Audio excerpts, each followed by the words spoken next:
in a place where we're still free to do so.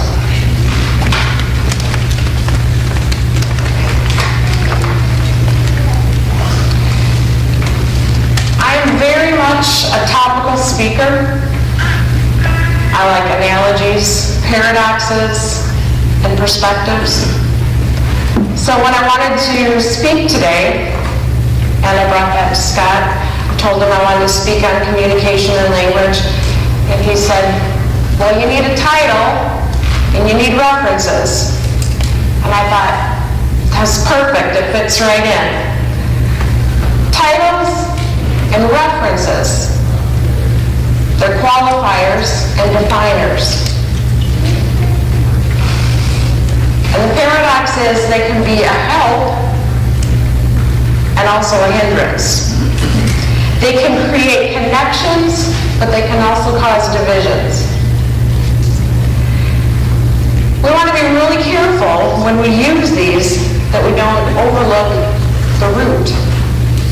The easiest example I have of this is the unicycle, the bicycle, and the tricycle. One wheel, two, or three. Let's not forget they're all bikes. We have to look at the root. We have to look at the central focus. Now, being a nurse, I tend to use a lot of healthcare analogies. In healthcare, we have access lines. And these lines access whatever particular organ they're geared to. A lot of these lines have many ports, many different channels, and there's a reason for that. Some things, if you use too many ports or the different ports, the things get mixed up in the line and they shouldn't. Generally speaking, we use the closest port of access. One of the main lines we use is called triple lumen, the center of which goes into the heart. Now we can use all three ports, but again, it's that central line that reaches the target. Try to keep those things in mind. We'll come back to it later in the message. The language and the titles that we use in communication can cause much confusion. Just look at the way we communicate today. We have text language, sign language, picture language, facial language, oral language, written language. And I want to show you a little clip that we pulled up from a movie, children's movie, if you want to play that now. What I want from you is your voice. My voice? You've got it, sweet cakes. No more talking, singing, zip. But without my voice, how can I... You'll have your looks, your pretty face. And don't underestimate the importance of body language. We have body language too. And sometimes we don't even realize what our body language is saying. So we have many ways to say something, many ports to use. Because what we say has to be received properly. Now with spell check, autocorrect, much of the things that we say and communicate tend to get mixed up. Just the other day, I sent a text to Scott asking him if he had taken the Windex. I sent it, but when I looked at it, it had autocorrected to say winded. So I typed in a Windex again. This time it autocorrected to window. Typed it in again, then it was wonder. Finally it was winter. So by the time it was done, it said, did you take the winded, window, wonder, winter? Finally, Windex.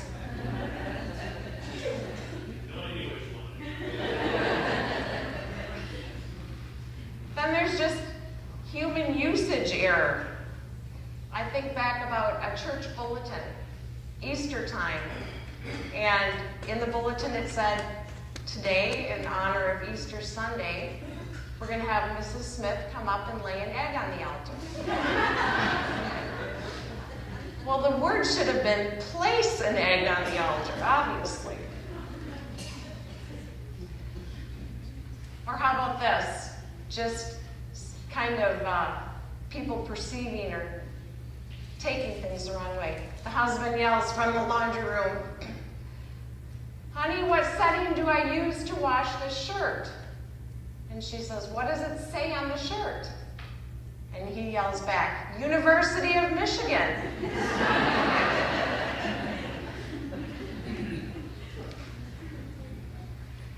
We further complicate our communication when we go through too many channels. Now we have group messaging, but this group doesn't understand the text speak. Oh, but that person, they saw everything that happened. Doesn't matter, doesn't matter. We have someone over here who heard every word. Yes, but this other person, they read all that was written down. Gets pretty confusing, right? Sometimes makes me think, is all this technology really a solution to communication, or is it part of the problem? We can get the latest and the greatest in all the updates and apps, but if you get so lost in that packaging, you miss the point. Have a great example. Happened at camp when the girls were at Quaker Haven. They came back. One of the camp counselors had written her address on a piece of paper. That was for all the 3 girls. And they all had access to that address. But the paper sat on the counter, and there was the biggest squabble over who got that paper. They wanted the paper that the address was written on, because the counselor wrote it on the paper. Took a while for me to explain to them, that's the packaging. It's the address that you need, not the paper that it's written on. In talking about communication, we're really looking at 2 different things.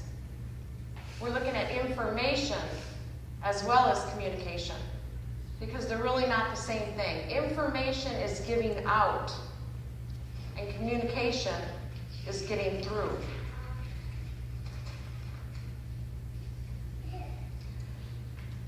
To further complicate this communication and the going through too many channels and the mixing up and the confusion,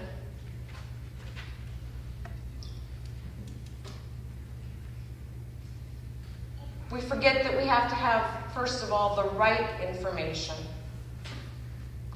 And then we have to have the targeted receiver. Then we have to have the mode of transport that is geared for that receiver to receive the message which is intended.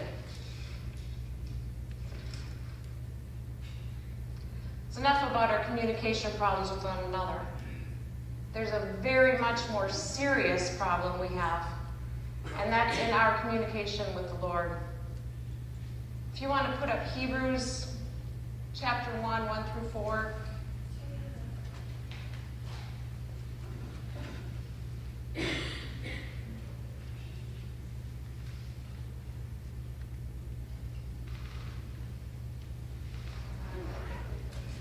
the past, God spoke to our forefathers through the prophets at many times and in various ways.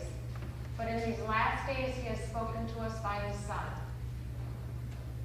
whom he appointed heir of all things, and through whom he made the universe. The Son is the radiance of God's glory and the exact representation of his being, sustaining all things by his powerful word. In these verses, we can see the divine act of the communication God made with the human race before Christ and after. Before Christ, God spoke or communicated in a variety of ways. Many different modes of transportation. Dreams, visions, symbols, angels, audible voices, prophets. He used a variety of methods geared to the receiver. But despite those, there was often failure to receive and understand. Oftentimes that message was corrupted by tradition. Oftentimes it was just outright rejected. 1 Corinthians 2, 9 through 14.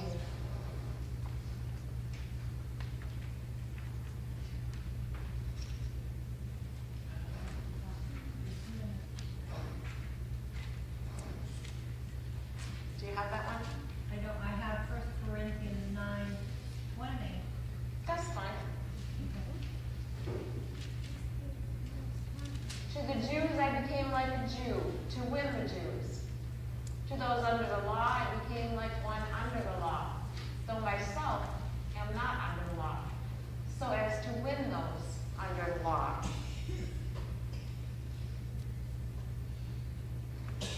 Whenever the Lord speaks to us, he gets straight to the point. He knows the message, he knows the receiver, and he uses the appropriate means of transmission.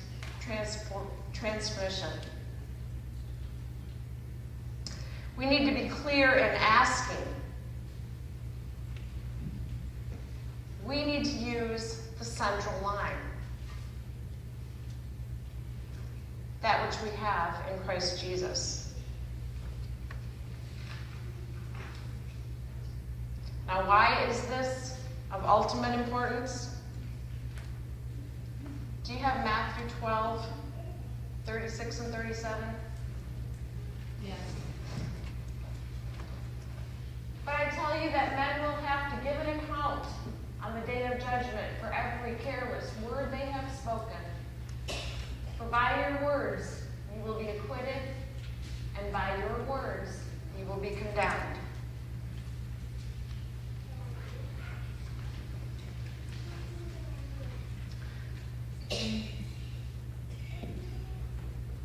I like to call this, when I think about how this might play out for all of us, word salad and alphabet soup. It's one of the books I'm writing. I'm not going to tell you a whole lot about it, or you wouldn't have to buy it. But what it comes down to is, will the words you spoke leave a sweet taste or a bitter one? When the kids were small, I remember them saying things at various times about other people that weren't very nice. And I remember a specific example, and Jacob can tell you what dish soap tastes like on the tongue. A little harsh, maybe. But he understood the meaning of what I was telling him. And remember the accused woman? Insults were flying. Bad words all over the place. Jesus drew a circle around her. And she faced those accusers. And they had rocks they could have thrown. And one by one, they put those rocks down and walked away.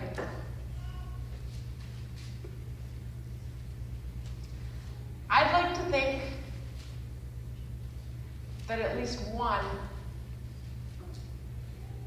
stepped in. Even better if it was the first one, while all the others were still armed. That's the transference, like Joel was speaking of. That's someone who says, not only am I a sinner,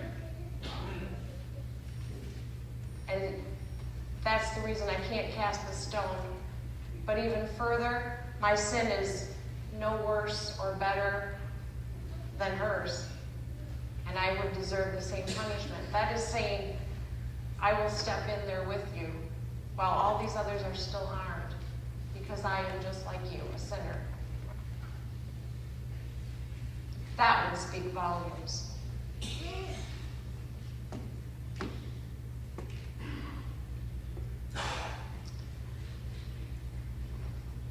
Kind of puts me in a place of giving you another book title. Again, I'm just going to give you snippets here because we have the ability to be a shoulda, a woulda, or a coulda. And again, we're going to have to give accounting for all these things before the Lord. At various times in our lives, we'll face these, and we'll have to self-reflect and do what we need from there. A shoulda, this one came to me when Jacob said, half jokingly, I should have had a VA. So I'm going to use that simplistic of an analogy. I should have had a VA. Well, you didn't because you chose not to. I should have talked to this person. You chose not to. Whether that's a good thing or a bad thing, it's a uneasy, maybe a conviction, and it's something we learn from.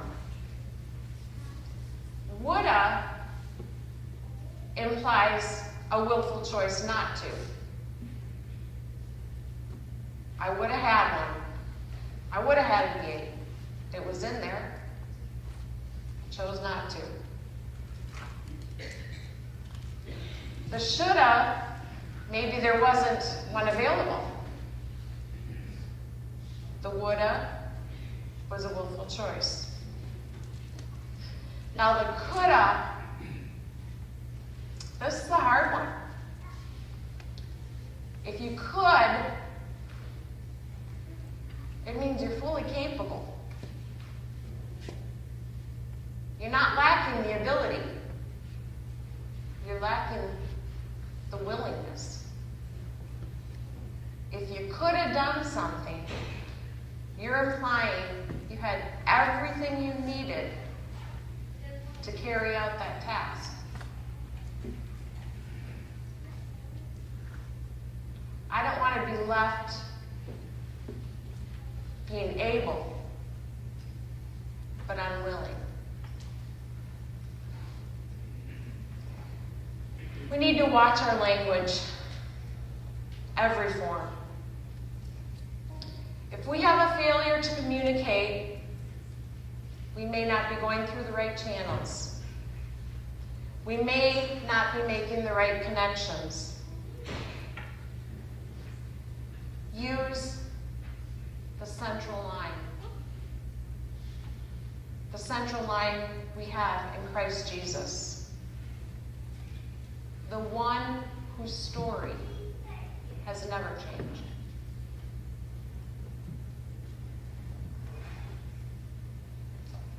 Pray with me.